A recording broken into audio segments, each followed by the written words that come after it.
I'm going to move us straight on to the next section because we're about 5 minutes behind time, but don't worry at all, anybody. We've got plenty of time during the panel session.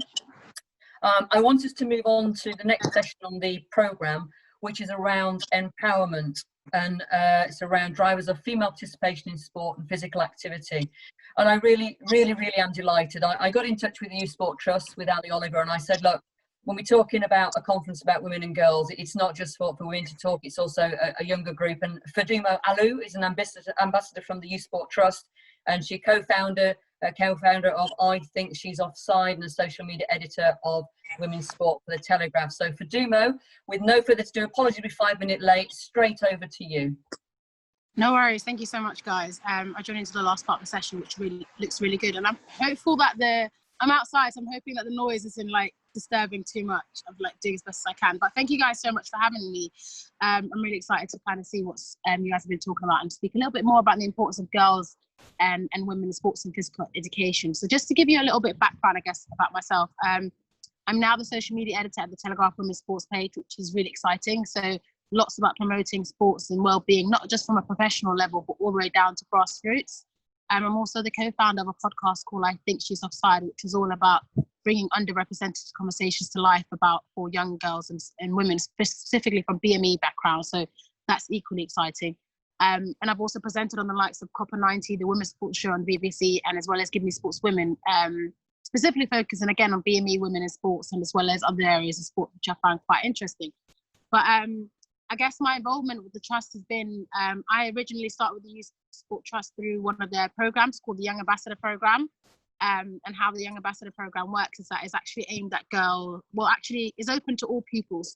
But I guess I was a standard pupil that my teachers thought had a bit too much energy and that they needed something to manage that when I was in school. So they saw it as a means of like engagement for me. So it was like a reward kind of system for me. I would be allowed to go to these extracurricular activities for as long as I kept up with my schoolwork, which I thought was equally important to me because I naturally struggled with school. Just balancing stuff and kind of being engaged was very difficult for me. So the Young Ambassador Program really helped me kind of stay engaged and stay motivated. And obviously something I'll talk about a little bit later on is that I found it very helpful because it opened other areas of sports for me. Growing up, I always thought of sports as being primarily like participation. Like I thought if you weren't rich or Yankee, there wasn't really much you can do in life as a sports person.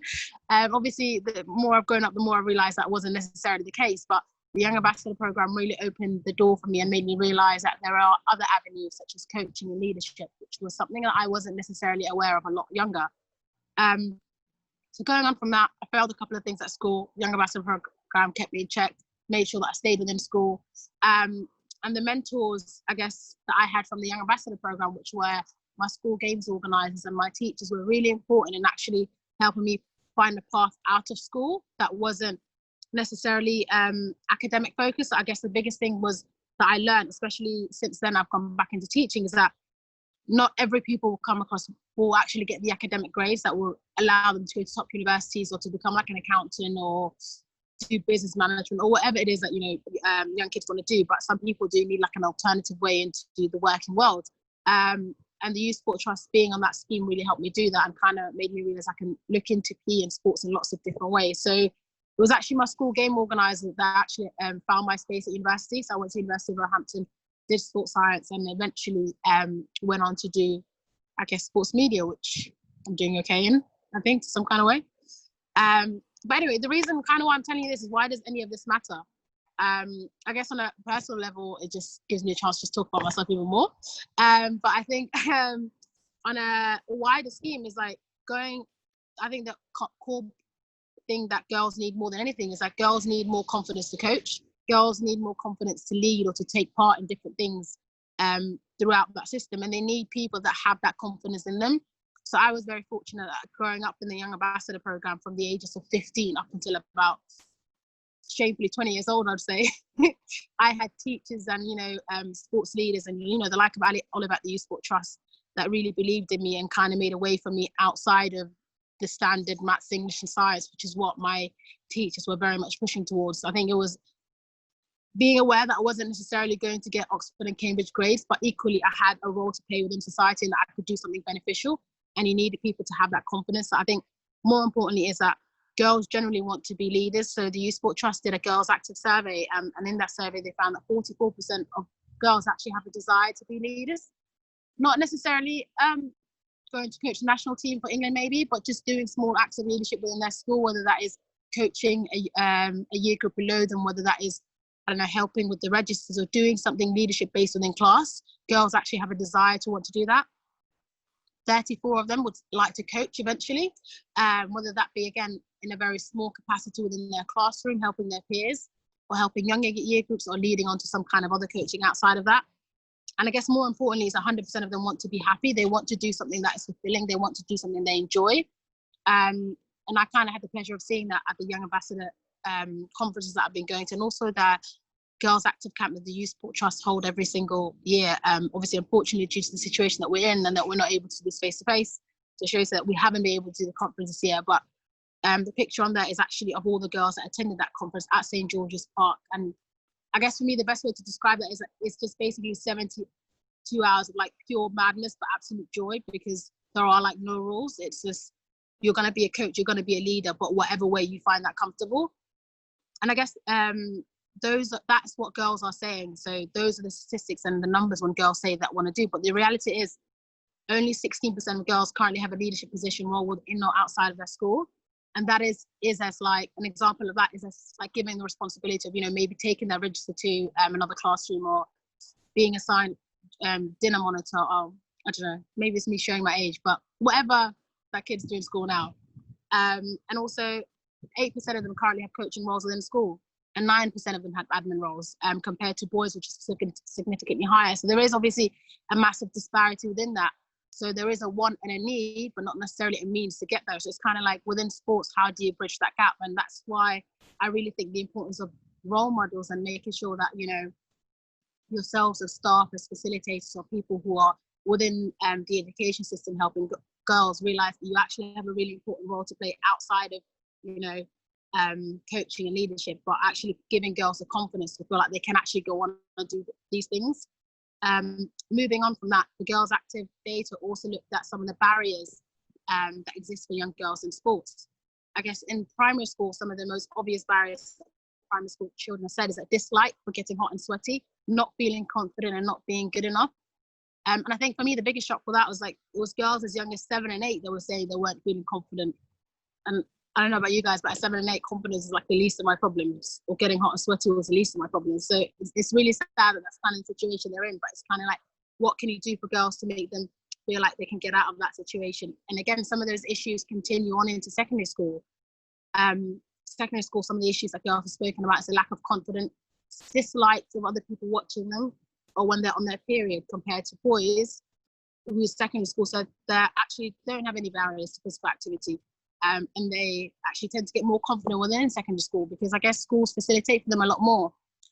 Primary schools, girls when transition from primary school to secondary schools find that they're quite limited in the sports that they can do. Traditionally just offered netball, which is a great sport, may I add, if anyone is a huge netball fan. But it might not necessarily be what the girls want to do, and it might be a massive change from the primary school. So how can you kind of adapt to those changes? So I guess more than anything, it's just really, for me, it was just talking about a little bit about the importance of what teachers or PE teachers or anyone else that's working within the education system can do as role models, and how you can actually help benefit girls in the long run, and realize that there is actually a need for girls, and they do want to do a lot of things, but they don't necessarily have the confidence to do it. And how you build that confidence over time may be through like 1 or 2 sessions, or through a camp like the one that the Youth Sport Trust do, or through various other means. But confidence isn't an overnight process. I know personally speaking that my confidence started when I was 15, and I'm 25 now, and like I'm flying high now, but it was like a 10-year process, and it was a 10-year process that, you know, the friends at the Youth Sport Trust really believed in, and that my PE teachers that I still keep in touch with are really keen on. So it's definitely something that I'm really passionate about. And I guess to leave you kind of like on a note that I kind of say to people is like, you teach tomorrow's leaders, so you're kind of a big deal. So whether that is, you know, you're a PE teacher, or whether you're a CEO of like wherever organization, or whatever it is you're doing on sports, I guess for me, you're a big deal, whatever you do. And you know, if you can build confidence in a young person, you'll reap the benefits of that, maybe not necessarily a year, maybe not 2, but 5 or 6 or 7 years down the line, or maybe even 10 years like down the line, like I am right now, you'll see the benefits of that in that sense. So I'm really grateful for, you know, people like yourselves who come together and, like, you know, have these meetings to discuss the importance of stuff, because I felt the benefit of it a lot lower down the food chain, and, you know, being able to grow up and do something a lot better has really helped me. And I wanted to show you a quick video, which was from one of the Youth Sport Trust conferences, which was just to give you a bit of context to this was like the first day of the camp. So at this point, I guess the staff had planned everything from A to Z. Like, you know, kids were walking in from this door, they were leaving from that door, they were having lunch at this time, they were going to the toilet at this time. Everything was planned to a T. But I guess when you build trust, creating freedom just naturally follows. And the girls had like 5 minutes to spare, and they just gathered all together and kind of came up with this. So I'm just going to play you this really quickly. Take it back there, y'all. One up this time. One up this time. Right foot 2 stumps. Left foot 2 stumps. Slide to the left. Slide to the right. Crisscross. Crisscross. Chop, chop, real smooth. Let's go reverse. So I guess if anyone teaches girls and knows how to work with it, it's hard enough to get 4 or 5 to do the same thing, but for like at least 80 of them to actually decide together what to do is pretty amazing on their own accord. So I guess you can never underestimate the power of free play. And when you really build trust and build confidence within young people, they kind of come up with their own things to do, and they work out what works out best for them. That wasn't something that was in the schedule. That was something that I guess none of the leaders or the staff had planned for, but because they felt that they were in a trusting environment and they had the confidence to come up with their own ideas, that is what they can come up with. And I guess just a little bit more on myself at that point is that a lot can happen in a small space of time. I was part of the Young Ambassador program. I guess I was one of 2 in my whole school, and pretty much a write-off, I guess, from the school system in terms of like whether it's behavior management, whether it's grades, everything. But over the last couple of years, I would say the Youth Sport Trust has definitely helped me. And on the right-hand side, you'll see a picture of myself, Jeanette Quarchi, who's an athlete ambassador, and CEO, Ali Oliver. And I took that picture at the recent conference after I'd become an ambassador for the Youth Sport Trust, which I was like, guys, we've kind of come full circle. Like, you know, Jeanette was one of the first athletes I saw 10 years ago, and Ali Oliver's always been helping me throughout the process. And it was kind of like weird to come around full circle and be like, guys, I'm also an ambassador. This is really weird. And obviously since then, I've been able to do a lot of stuff through being able to find out that, you know, I do have a role to play in society, and not necessarily through traditional means. And I am able to find out different things through sports. And, you know, roles within sports exist outside of coaching. They exist outside of playing. They exist outside of the traditional things that we see. And there are other means for girls to get involved in sports. I really believe that, you know, if you as individuals have that confidence in girls, that will naturally come out of them. And that might not be like a 1-year process. Again, it might be something that happens further down the line. And just to add to that, representation, I can't stress enough the importance of representation. I know that for everyone, like, you have to see someone to believe you could do it. I guess as women in sports, we are few and far in between. So being able to be in this kind of environment, know that there are this many women in sports is super encouraging. But also as a woman of color, being able to see other women of color was equally encourages me. So representation is so important, because, you know, you can't see something if you can't be something if you can't see it. And you have to be able to, you know, recognize and see there are people like you that are actually building those bridges and making it easy for other people to come along. And yes, I really hope that you guys, you know, that was useful in some kind of sense, especially focused on the fact that, you know, there is a need and there is a want for girls to get involved in sports and physical education. The reality, sadly, is a bit more different, but if we kind of work together to kind of bridge that gap, whether that is through mentorship, leadership, looking for untraditional ways of getting involved in sports. I guess one thing that I'm like really keen to push on with the Youth Sport Trust is that not everyone is going to be an athlete. So ambassadors and, you know, mentors can be people who aren't necessarily athletes, because that's probably a bit more of a reality for young people, that not all of them will become athletes, but they can all find ways to enjoy sports and physical education in the long run without actually being an athlete. And yeah, I really hope that's the way for them. But yeah, thank you guys so much for that. Sorry, I waffled on, and I'm not quite sure if I've overgone the mark. But You can waffle onto your heart's content. believe you me, the energy, drive, and ambition that you are displaying is unbelievable, and you are quite clearly a leader in terms of what you've done. And I think for me, you just encapsulated the title of empowerment, because you talked about building trust, building confidence, and it's empowering, and that's exactly what we're talking about in this section. So thank you so much. And what for me is just phenomenal to hear is, 44% of girls do have a desire to be leaders. That is just brilliant. To have the desire in the first place and that ambition, we can build on that, and we have an absolute role to do so. So thank you so much.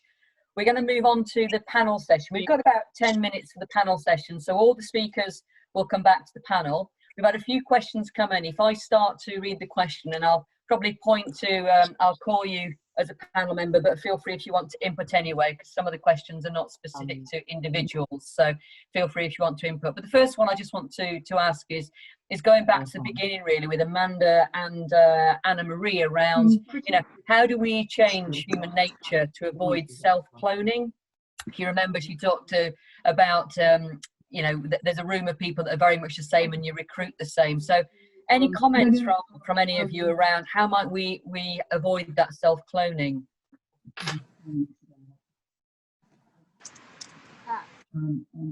I'm happy to, sorry.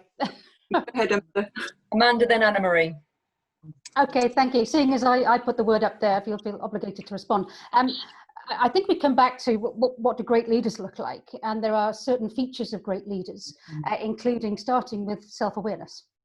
So, and leading the self, and understanding your strength, understanding your biases, understanding where you may have blind spots, actively seeking feedback. I talked about humility, being able to talk to the people who understanding diversity. So I think all of that, but really great leaders, inclusive leaders, will be able to address. I mean, first of all, you find out what your biases are. There are mechanisms for that, the Harvard IAT test and others. So understanding yourself, and then because, well, what am I going to do about that? I think where we come across issues is where we have leaders who have achieved a position, a title, a president, vice president, chair, chief exec, and with that comes this potentially some complacency around, well, I must be good at what I do, so just carry on doing what I've done before. But we need that curiosity, we need that self-awareness, we need that ongoing commitment to recognize weaknesses, gaps, and to learn. Thank you, Amanda. Anna Marie? Thanks, Amanda. I guess I would say that I completely agree with all you've said. I guess my real point would be that we need people to recognise their deficiencies, if we want to call them those. I don't think we will change easily without some form of legislation. So we need to have, I'm afraid, mandatory gender balance. And I think it's more than the 25% or the 30%. We need to really be testing people and publishing where organisations are in terms of their gender balance, all the way down through their organisations. We need male advocates. If you look at what the 30% Club has done on the FTSE 100 and the FTSE 250, it really is bringing in those high-level, really dedicated male advocates who will stick their neck out and call for change. And I think we need to make sure that when women go onto boards, they're given a proper job that they can use their skills for. We need to make sure that the chairman of boards and people organising meetings really know how to run an inclusive meeting, but the women are not there to talk about women's matters. They are there to talk about the things they are really skilled at, whether that is performance sport, or whether that's marketing or branding, whether they're there as the finance director. And those sorts of things will really build confidence in what they can bring to the board, and not just make people think about the fact they're there to meet a quota. Thank you, Anna Marie. Any other panel members wish to comment? If not, I can move us on. Okay, I'll move us on to the next question. It kind of links into Anna Marie's response there on legislative approaches to things, but Ricardo's, but do you think there's a positive discrimination in recruitment to boards currently in terms of diversity and inclusion as well as gender? And how do you overcome this? Board's questions. I don't know if Amanda or Anna Marie wants to add anything to that. I'm happy just to pick up. I think probably yes. And Amanda alluded to this. I'm sure she might want to say something too. But you know, we are genetically designed to feel comfortable with people that look like us and behave like us. That's how we are socialized as human beings, and it's how we grow up. And so we need to force people to think differently. You know, to me, it comes back to this need to really be able to get people to look at who they've got around their table and what they're bringing to that table from their experience. But yes, I think there are. I don't think it's necessarily intentional, but it's natural. That's how we are. You know, children look like their parents. That's partly why parents love their children quite often. So, you know, it's something we have to work at. It's not going to just happen. Sure. Just very briefly on positive discrimination, it's an interesting term. It's actually illegal to positively discriminate. However, we would encourage every single organisation to take positive action, because we're looking at a situation where sports boards may be functioning reasonably well, but unless they're bringing that diversity of views, perspectives and background to the table, they're probably not flying. So there's a really powerful business case for creating a balanced, inclusive and skilled board, including gender balance. And that's the bottom line. I do talk about this quite a lot, about whatever your bottom line, that's increased participation or making money. The more diverse your board, the better your organisation is going to be. So if your board is not diverse, it's not positive discrimination. It's just really good business sense. Yes. Can I just add to that on that note in terms of that? So I think with diversity on panels, it's diversity, I guess, beyond gender balance, beyond race, beyond, you know, ability and disability. There's so many things that boards need to consider.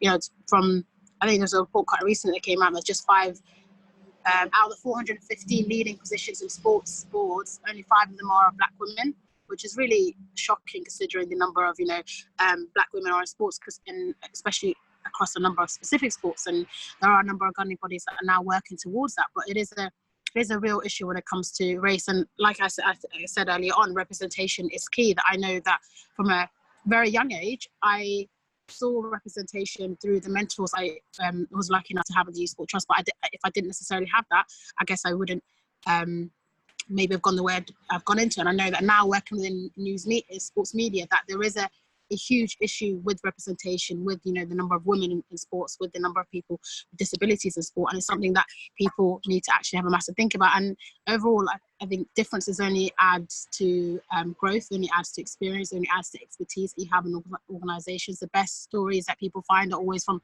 communities that they aren't necessarily engaged in, so you do need to have that balance. And if you know, BME women are generally the least likely women to be involved in sports and physical activity. So you probably do need people from that background to actually go and educate them and, you know, actually have that personal connotation that you wouldn't necessarily have. So I do think diversity is very important, and it's equally important as gender and anything else that we need to consider. Thank you, Fadumo. You make an important point that the steering group considered when we first formed, actually, and it's really important that if we are going to pull together what the outcomes and legacies are going to be for the period of our secretariat, then it's critical we take all views. And I'm delighted to say that the steering group is very representative and diverse. We have Rapinda Baines, who's on the FA board. We have Donna Fraser at UK Athletics, who you will know. We have Rimna Akhtar, who's at the RFL, amongst other things. Dana Abdullah, who's also a superb head of PE up in Dinnington. And Priya Samuels from the Table Tennis Association, amongst many, many others. And Chris Grant is on there as well. So I just want to assure you that we have tried very deliberately from a steering group point of view not to clone ourselves. I really don't need more of me, thankfully. So we have desperately tried to reach out to a diverse group of people on that steering group. But thank you for that input. There's just one other question I'll come to as we're concluding, and it's from Holly Woodford from the great programme Her Spirit. And she just said, obviously the barriers have been magnified, as we heard through the research part, in relation to women taking part in sport due to COVID. And she just put about Boris's recently announced obesity strategy, and I just wonder if the panel had any views to help Boris in relation to the next phases of delivering that obesity strategy in relation to engaging more women and girls. And any comments at all? I can come in here because we're actually working with PHE on the campaign. I think it's a really interesting challenge, this. So, you know, and we've been working really closely with them from the get-go, and explaining our expertise around, you know, the kind of the challenges around linking weight loss to physical activity. And I think, to be fair to Public Health England, they've done as good a job as possible on the language and the creative and the kind of messaging that they want to get out there, which is really about, you know, getting people to what they call a healthier weight to challenge coronavirus. But I do agree with Holly that, you know, the kind of barriers for women have been magnified by COVID. There's no doubt about that. And actually, the point I think I was trying to make when people could hear me was that, you know, all of the kind of usual barriers have been exacerbated, and the great challenge for those of us who work in, you know, driving participation numbers and activity is, how do you get back to where you were quickly while many of these still exist and may exist for the next, you know, 6 months to 12 months, etc.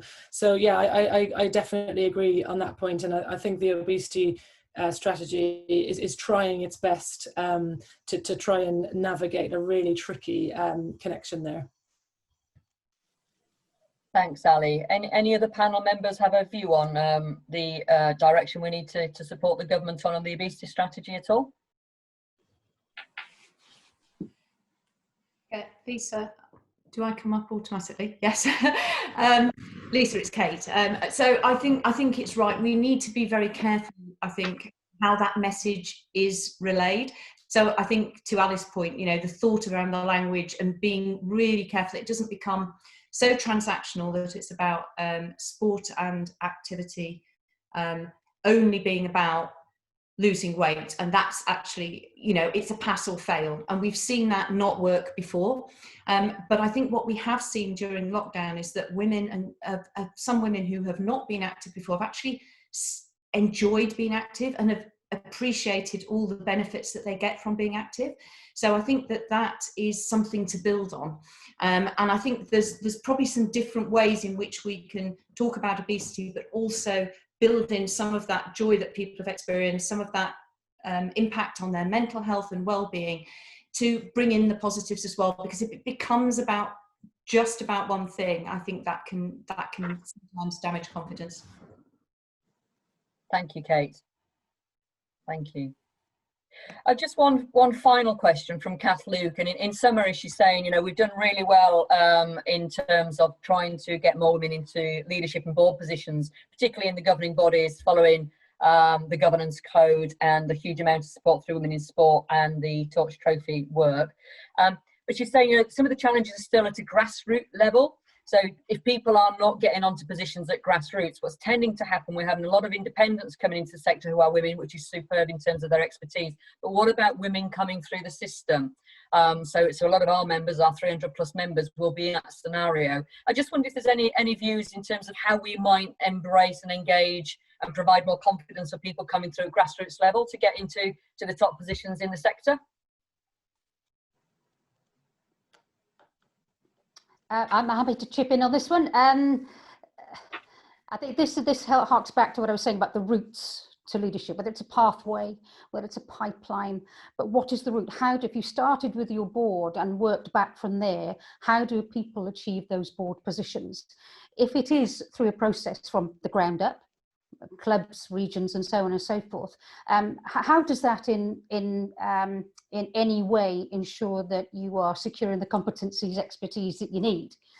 Is it possible that you can go straight out to the sport? It can be a closed recruitment process and saying, we're looking for people with following skills and competencies. You don't have to serve 20 years at your club or within your region. You just have to be able to demonstrate these. And we would particularly welcome applications, nominations from the following groups to ensure our board is diverse and effective. So an open recruitment within the sport sends a really clear message that you're seeking competence, and I come back to the issue around longevity. But if there's only a single pathway, if there's only a single means of achieving a national position, that makes it exclusive, and it really does deter women because of the requirement to spend so many hours, days and weeks every year in committee meetings. So I think that we need to open up our thinking, and I'll come back to the leadership model. What is it you really want on that board, and what mechanisms can you use to find the right people? Thanks, Amanda. Any of the panelists want to add to that at all? I guess just one other thing to say, Lisa. I work in the university sector, and this kind of answers a couple of different questions. Within higher education, we're now looking at decolonising the university, and it's really a branch and roots review of how the university sector operates. Are we inclusive in terms of our recruitment? Are we inclusive in terms of our students and staff recruitment? Is our curriculum inclusive, or do we only talk about white sport, men's sport? And we're really doing a complete review of the way that the university sector operates through this decolonising the university, decolonising the curriculum. And I think the same thing applies here, is we can do stuff individually, but actually let's go back and look at the structure, and are we being inclusive? Who do we want on our boards? What do we want sport to look like going forward? And who do we need to be driving that? So I think there's something to be learned from what we're doing in the higher education sector as well. Elizabeth, thank you for a fascinating approach, and I'm sure we can learn a huge amount. And probably when you think about some of the commentary, particularly around Black, Asian, minority ethnic diversity on boards, and Chris Grant's systematic racism across the sector, I think that may well be a subject that we might need to drive forward as part of this anyway. But thank you for that observation from the university sector. Okay, panel, I'm going to close off so you can relax and put your earpods back in, Ali, and go for your run again. I was delighted to hear you'd had a run, which was why your earpods are wet, but apologies for everyone for that start of Ali's speech. Thank you to all the panelists for giving of your time and expertise. There's such a breadth of experience, and we really didn't do justice with the amount of time that we had today to gain that knowledge from you and ask you questions. But this is, as I keep saying, it is only the start of this journey in terms of our relationship and moving forwards with IWG. Just in concluding, I think in terms of Amanda, my takeaway, because it just resounded with me, was around, well-behaved women seldom make history. And I think we will print up T-shirts for everyone at the next conference that we have that will not be virtual, or if it is virtual, we can all wear them with that quote on. And Anna Marie was pretty clear in terms of that pathway. There isn't really that pathway. How do we find a more credible way to help and support women coming through the sector, both domestically and particularly internationally? And is there a female-specific mentorship program that we might want to consider and embrace as we support those women moving forwards? And she was really clear around the point of not asking women to be men. The one thing we all know about leadership is about being authentic. So how the hell can you be authentic if you're going to be a bloke when you're a woman? It's just not going to happen. So I think it's really important about being an authentic leader as a woman. Elizabeth, one of the takes, there were many that came through for me, was a real drive to move forwards. Yes, we've done well at leadership levels, but you know what? We should be looking at that 50% as a quota target. And a number of the panel members were talking around a previous view of not really wanting those quotas, but actually it's one of the things that really drive the change. And we know when Sport England put those conditions in the award letters to many governing bodies, that was the change that happened in this country. And I know in New Zealand, that is also the case in relation to what they've done with the quotas for their boards. We moved on to Ali, who talked around the gap that's increased during COVID to now 10%. It's a massive gap now from the progress that we made. So we will have to relook at how we hopefully support the relaunch of the superb This Girl Can, and look at programs that can work at a local level through all the partners. And then on to Kate. I think Kate, for me, the lovely takeaway, Kate, for me, was around the hold the door open for everyone. I think that's what we're doing. This network today of currently 108 people, it's starting to open that door to a network and help people. And Fadumo, the ambition that you just demonstrated to me and the drive has just re-energized a slightly failing nearly 50-year-old to say, you know what, it is even more important that we keep pushing this forwards. If there's 44% of the girls out there wanting to come into leadership positions, you know what, it is our role to take that forward, support them and provide that pathway or route or whatever it may be in the right direction that they want to take. So for me, that was the takeaways. We're going